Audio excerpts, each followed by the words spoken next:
For 12 years she was just another air traffic controller, until an F-22 with an unconscious pilot and terrified passenger begged for help. Sometimes your past isn't something to hide from, it's exactly what the present needs. Before you watch full story, comment below from which country are you watching. Don't forget to subscribe. Commander Rebecca Phoenix Kane hadn't touched the controls of a fighter jet in 12 years.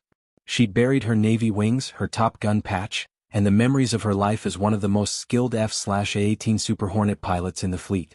Now she was just another air traffic controller at San Diego International Airport, guiding commercial flights safely through one of the busiest airspaces in the country. It was a Tuesday morning in March when her carefully constructed new life shattered in an instant. San Diego Tower, this is Raptor 07 declaring emergency, came the desperate voice over the radio. Single-seat F-22, total hydraulic failure, flight controls compromised. Pilot unconscious. Requesting immediate assistance. Rebecca's hands froze over her console. In 12 years of civilian air traffic control, she'd handled countless emergencies. Engine failures, medical emergencies, weather diversions. But this was different. This was a military fighter in distress, and something about the voice on the radio didn't sound like the pilot. Raptor 07, San Diego Tower, she responded professionally, falling back on her training. Say souls on board and fuel remaining. Tower, this is Technical Sergeant Maria Santos in the back seat. The pilot, Major Williams, collapsed during a training flight. I'm not pilot qualified, but I've got maybe 20 minutes of fuel left. Rebecca felt her blood run cold. An F-22 Raptor was a single-seat aircraft. There was no back seat, no passenger compartment. But somehow, a non-pilot was flying a $150 million stealth fighter with an unconscious pilot beside her. Sergeant Santos, confirm your aircraft type and configuration, Rebecca said, her mind racing through possibilities. Ma'am, I think it's a modified F-22. They put me in here for some kind of sensor test. I'm an electronics specialist, not a pilot. The major was showing me the systems when he grabbed his chest and passed out. Rebecca closed her eyes. A two-seat F-22 variant, she'd heard rumors of experimental configurations, but she'd never seen one. And now a terrified technician was alone in the cockpit of the world's most advanced fighter jet, with no idea how to land it. Sergeant, I need you to stay calm. What's your current altitude and heading? The little numbers say 12,000 feet. And I'm heading east, I think? Ma'am, I don't know what any of these buttons do. The plane keeps trying to turn left and I'm fighting the stick to keep it straight. Around Rebecca's station, other controllers were stopping their work to listen. This was unprecedented. A military emergency involving a classified aircraft, being handled by civilian air traffic control because the pilot was incapacitated. Rebecca's supervisor, Tom Martinez, appeared at her shoulder. Beck, what's the situation? Experimental two-seat F-22 with hydraulic failure. Pilot unconscious. Passenger attempting to fly the aircraft with no training. Tom's face went pale. Jesus. We need to get Miramar on the line, get their emergency response team. No time, Rebecca interrupted, watching her radar screen. She's losing altitude fast and there's no way she can reach Miramar. She needs to land here now. Beck, you can't land a fighter jet at a commercial airport. The approach speeds alone. I can talk her through it. The words were out of Rebecca's mouth before she could stop them. Tom stared at her. In 12 years of working together, Rebecca had never mentioned her military background. As far as he knew, she was just another controller who'd learned her skills in civilian flight training. How exactly can you talk her through landing an F-22? Rebecca looked around at her colleagues, all watching her with curious expressions. She'd kept her past buried for so long, convinced that her military career was over forever after the incident that had ended it all. But now, listening to the terrified voice of Sergeant Santos over the radio, Rebecca realized that some things mattered more than keeping secrets. Because I used to fly them, she said quietly. The control room fell silent except for the constant chatter of radio communications and radar beeps. Sergeant Santos, this is Rebecca. Commander Kane, U.S. Navy. I'm going to help you bring that aircraft home safely. Commander? Ma'am, are you military? I was F/A-18 Super Hornet pilot, Top Gun graduate, 3 combat deployments. I know these aircraft and I know you can do this. For the first time since the emergency began, Rebecca heard something other than terror in Santos's voice, a faint glimmer of hope.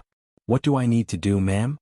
Rebecca took a deep breath, letting 12 years of suppressed knowledge flow back into her consciousness. Fighter aircraft systems, emergency procedures, landing configurations. It all came flooding back as if she'd never left the cockpit. First, I need you to find the fuel gauge. It should be on the right side of your instrument panel. I see it, it says 18 minutes. Good. Now, we're going to prepare for an emergency landing here at San Diego International. I'm going to talk you through every step, but I need you to trust me and do exactly what I say. Yes, ma'am. But Commander, what if I crash? What if I kill someone on the ground? Rebecca felt a familiar tightness in her chest. The same feeling she'd had 12 years ago when her wingman had gone down in flames during a training accident. The guilt, the responsibility, the weight of other people's lives in her hands. You're not going to crash, Sergeant. We're going to land this aircraft together and everyone is going to go home safe. That's a promise. Over the next 15 minutes, Rebecca orchestrated the most complex emergency landing of her career. She cleared all air traffic from San Diego's airspace, had emergency vehicles positioned along the runway, and coordinated with military personnel from nearby bases who were racing to provide support. But most importantly, she became Sergeant Santos's lifeline, talking her through power settings, control inputs, and the intricate dance of bringing a high-performance fighter aircraft to a safe landing. Okay, Maria, can I call you Maria? We're going to start our descent now. I need you to gently pull back on the throttles just a little bit. I'm pulling back, the engines are getting quieter. Perfect. Now, the nose is going to want to drop. Use the stick to keep it level but don't fight it too hard. The aircraft wants to fly. Let it. Rebecca could hear the strain in Santos's voice as she struggled with controls designed for a trained fighter pilot. The F-22 was an unforgiving aircraft, requiring constant attention and precise inputs to maintain stable flight. Commander, the ground is getting really close. How fast should I be going? Rebecca checked her calculations. Maria, what does your airspeed indicator show? 280? 280 knots. Nearly twice the approach speed of a commercial airliner. Rebecca felt sweat beading on her forehead. That's too fast, but we can work with it. Maria, I need you to find the landing gear handle. It should be. Commander. Santos's voice cracked with panic. Something's wrong. The stick just went dead and the aircraft is rolling left. Rebecca's blood turned to ice. Complete hydraulic failure meant total loss of flight controls. Without hydraulics, the F-22 was essentially a 65,000-pound glider with the aerodynamic properties of a brick. Maria, listen to me very carefully. You still have engine controls, right? The throttles still work. Yes, ma'am. Good. We're going to use differential thrust to control the aircraft. Push the right throttle forward, pull the left one back. It's working. The aircraft is straightening out. Outstanding. Now we're going to land this bird using nothing but engine power. It's been done before and you're going to do it perfectly. What Rebecca didn't tell Santos was that landing a fighter jet using only throttle control was one of the most difficult emergency procedures in aviation. She'd seen it attempted twice in her career, once successfully, once catastrophically. But she'd also been trained by the best pilots in the Navy at Top Gun, where the impossible was just another Tuesday morning exercise. Maria, we're 3 miles from the runway. I need you to aim for the numbers at the far end of the runway, those big white markings you can see ahead. I see them. Commander, why are there so many fire trucks? Rebecca looked out the tower windows at the massive emergency response assembled on the ground. Every fire truck, ambulance, and emergency vehicle in San Diego seemed to be positioned along the runway. They're just there as a precaution. Maria, you're doing amazingly well. Your approach looks perfect. It wasn't perfect. Santos was coming in too fast, too high, and with no way to control the aircraft except by adjusting engine power. But she was alive, conscious, and fighting to bring the aircraft down safely. 2 miles out, Maria. Start reducing power on both engines very gently. Reducing power. Commander, the nose is dropping really fast now. That's normal. Use the throttles to control your descent rate. If you're coming down too fast, add a little power. If you're floating, reduce power. Rebecca could hear the tension in her own voice now. In 30 seconds, this would either be a successful emergency landing or a catastrophic crash. There was no middle ground. 1 mile, Maria. You're looking good. Aim for the touchdown zone markers. I can see the runway. Oh God, it's coming up fast. You've got this, Maria. Just like we practiced. Gentle power reduction.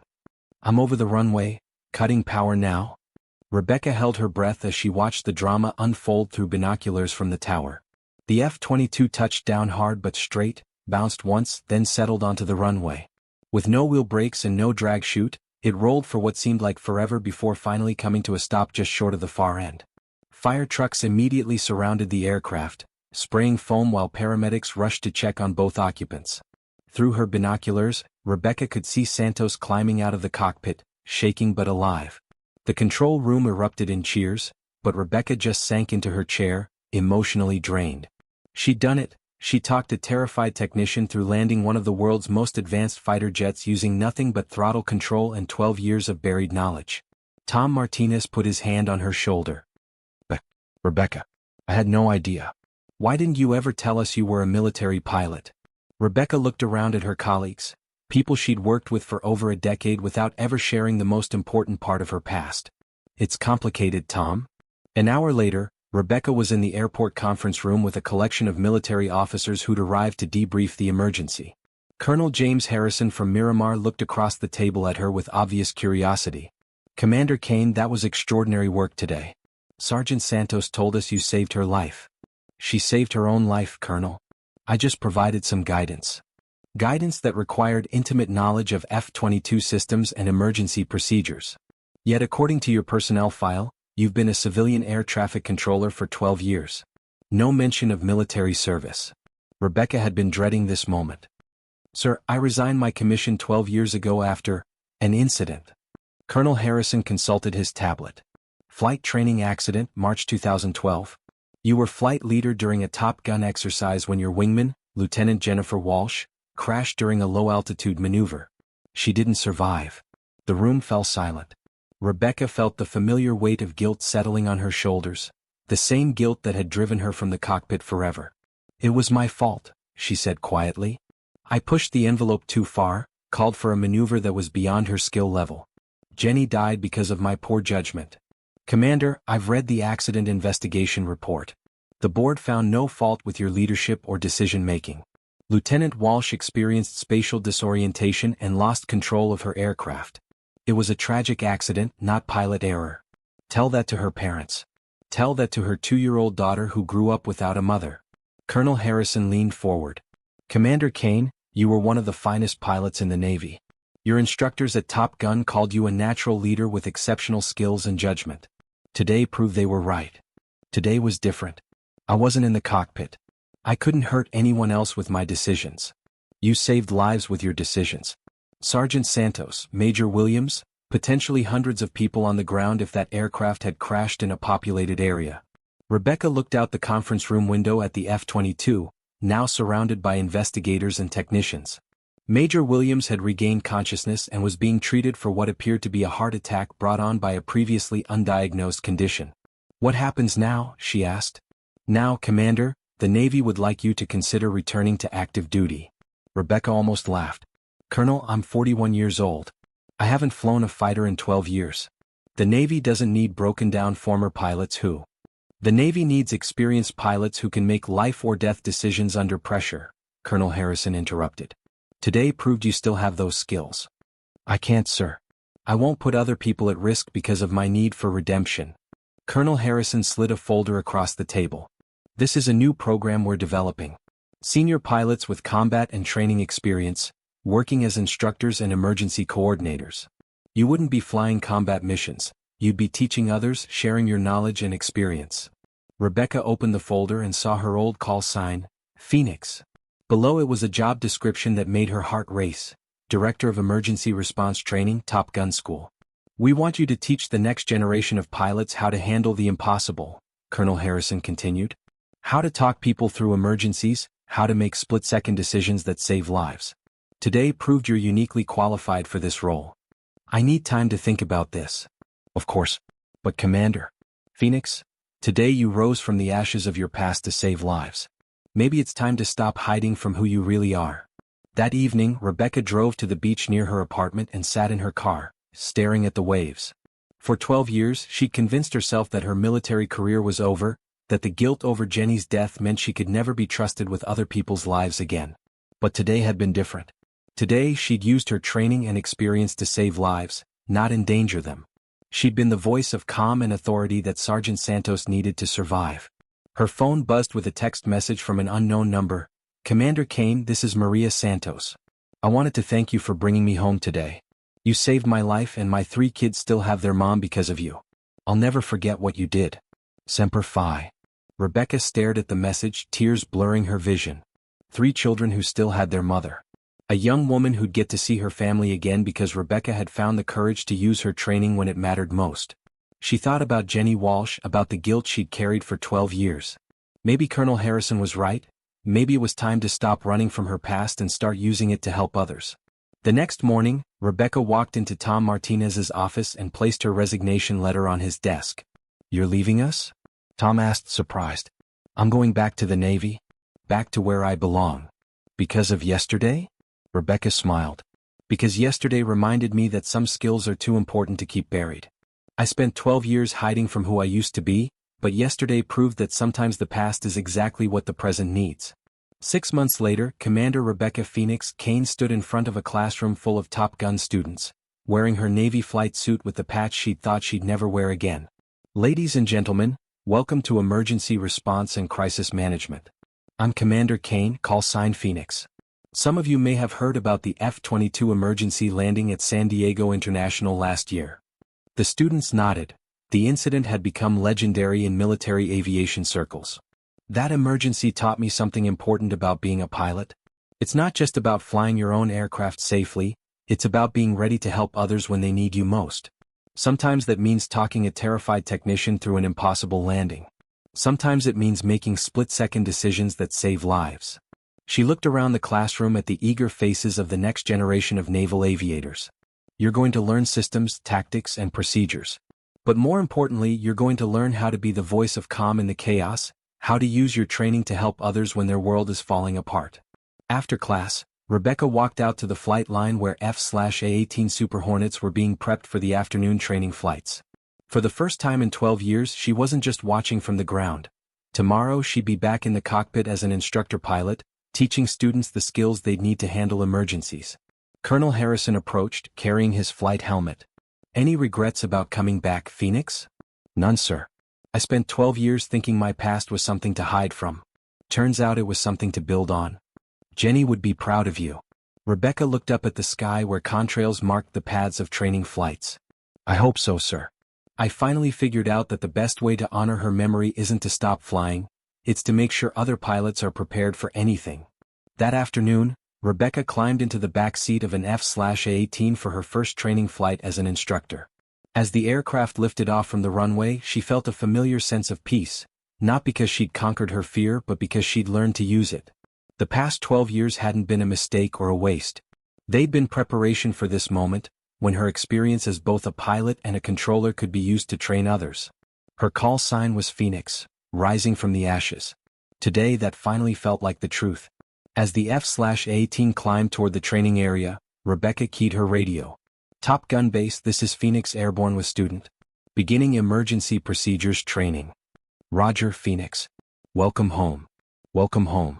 After 12 years of exile, Commander Rebecca Phoenix Kane was exactly where she belonged, not hiding from her past, but using it to prepare the next generation for whatever challenges awaited them in the sky.